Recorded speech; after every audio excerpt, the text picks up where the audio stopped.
there's a slight amplification of, for example, the number of Muslims in the country. I agree. There are nearly 4 million Muslims in the country. And that represents about 6% of the population.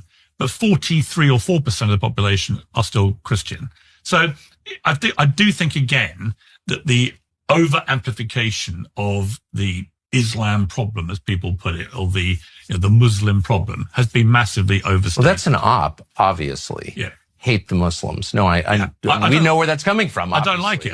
I hate it. How is hate the Muslims better than hate the Christians or hate the Jews? It's not. It's all the same. No, it's the same. Hatred is hatred is hatred. I totally agree. It doesn't matter who you're hating.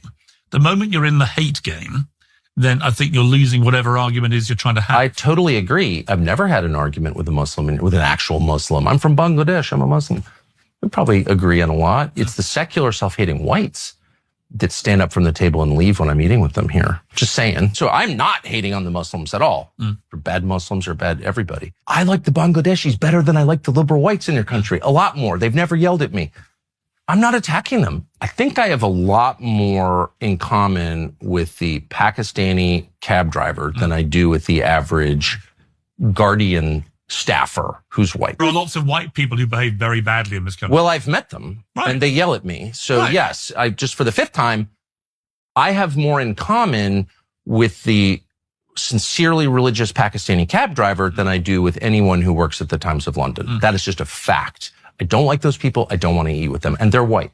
So all true. There are lots of people who are non-white, who've been born and raised in this country, who've contributed brilliantly I would never deny the success of this country, who've risen to the top positions in top industries. I got hassled at your airport again. And really? Yeah, always. Well, for being Tucker Carlson. It's like, go see the attendant. And by the way, the attendant was some Pakistani woman who's like, oh, we're so glad you're here. Which I don't think I would have gotten from the liberal white ladies. Genuinely, have you felt threatened walking around? No, not at all. Of course. Again, who's going to do anything? Pakistanis are all super nice to me, and the whites are all kind of craven and sad.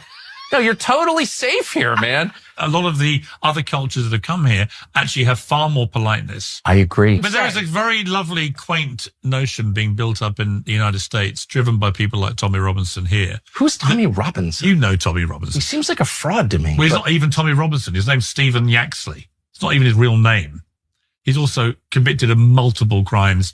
Thuggery, fraud. I don't even know anything about him, but he doesn't seem like he's that into Britain. We would call him a little shit stirrer, right? This idea that he's driven, that we're on the verge of some sort of civil war here. Do you feel that when you walk around? No, because that's my point. You're so passive. We're not passive. I never want this country